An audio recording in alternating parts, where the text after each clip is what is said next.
What's really behind the tariffs? What are the tariffs really about? Hi there, crypto fans. Dick Allgire here. Another beautiful day at Ethereum Place, and I'm going to give you a little bit of a history lesson in the bigger, broader picture. Something you need to look at this from a higher level than most people are looking at it. The stock market was down significantly the past few days. Trump is imposing the tariffs, and Trump is a madman. Trump is crazy. Trump is stupid. Oh, Trump is the greatest. You know, everybody's all hoo-hoo about the tariffs. Hoo-hoo is a Hawaiian pidgin word for highly irritated. Hoo-hoo.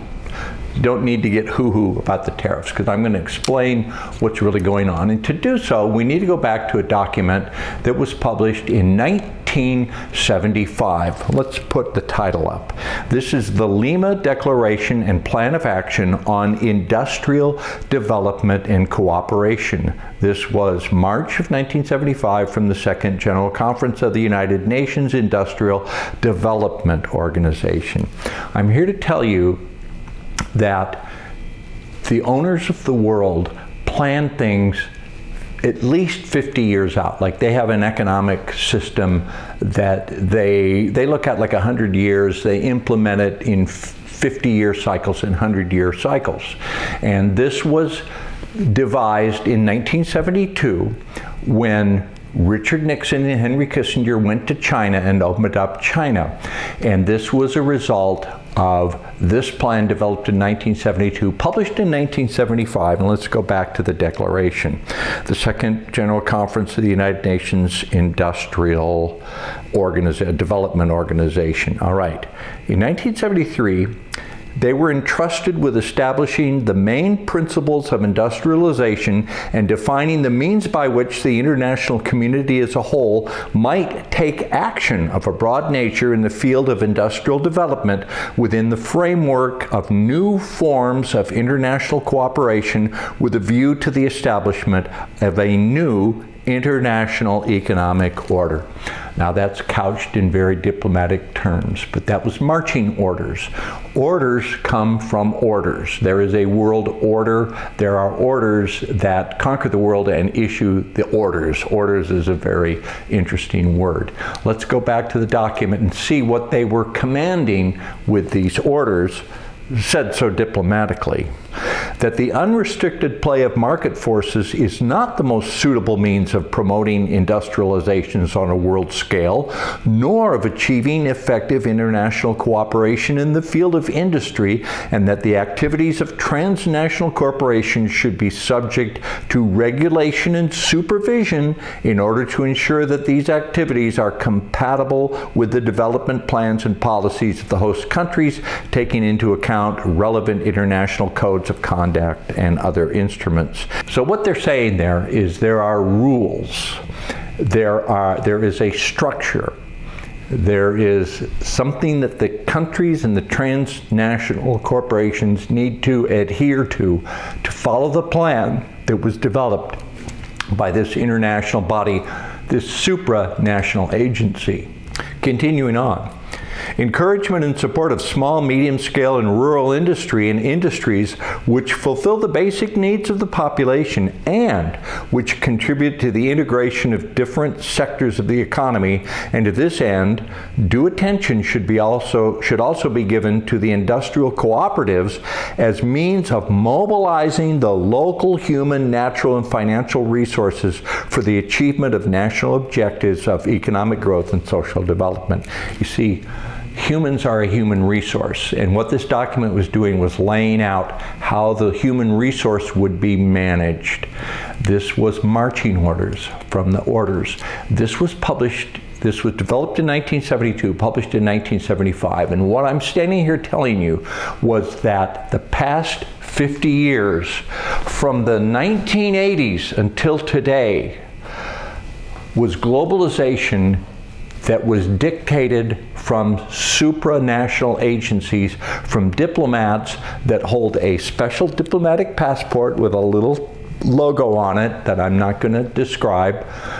They go to industrial leaders, they go to heads of state, they go to presidents, they go to prime ministers, and they tell them what the marching orders are. And in 1972 to 75, they said, you are going to globalize. You're going to go take all the industry from the Western world, from the manufacturing belt of America.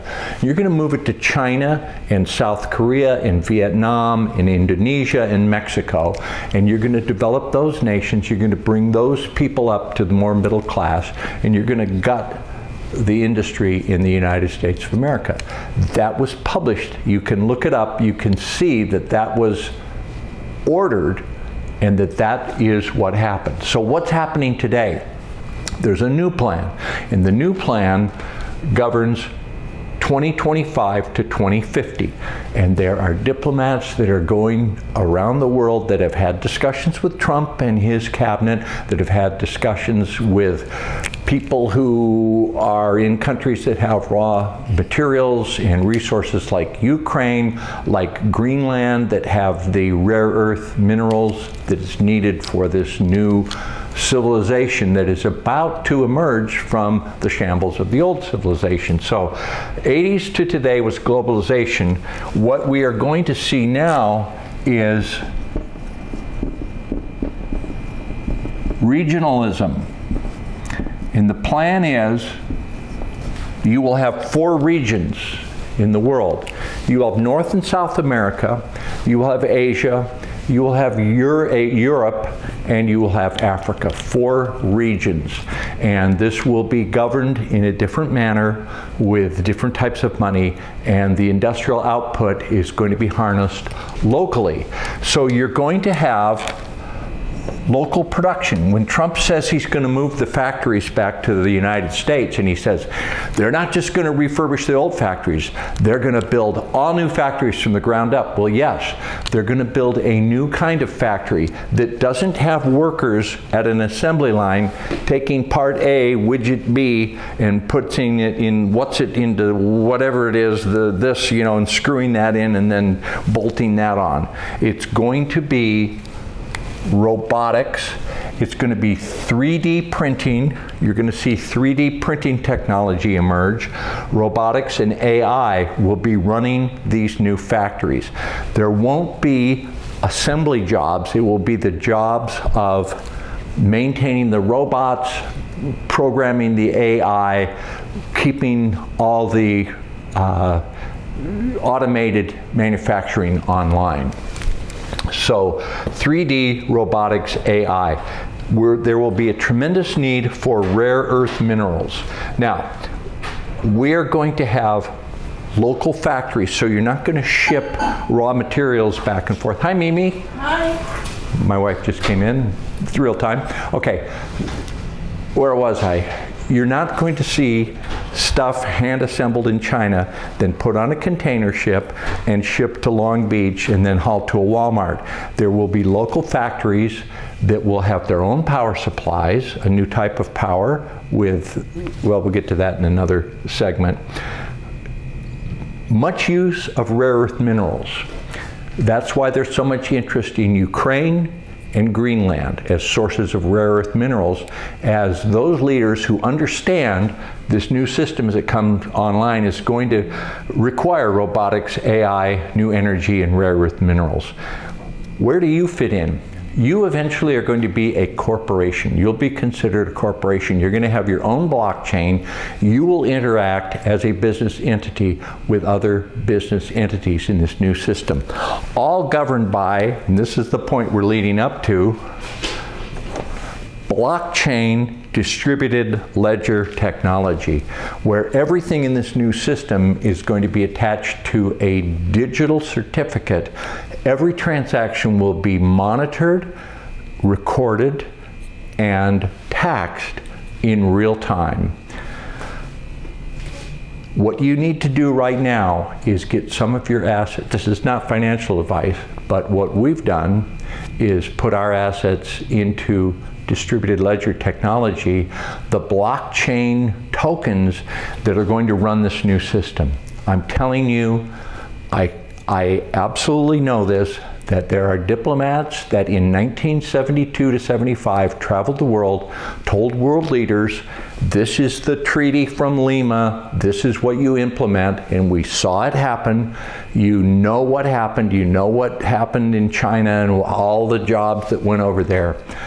There are diplomats in the world right now decreeing this new regionalism, this new form of manufacturing, this new form of this new digital economy, and the whole blockchain technology that is upon us.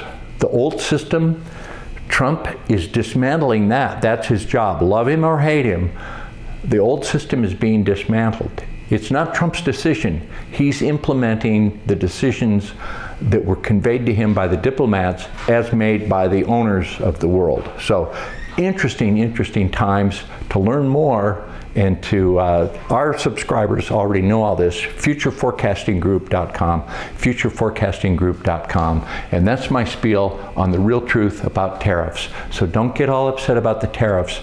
Know the bigger picture of where it's going, how you can invest to be extremely comfortable as this new system comes online. Aloha.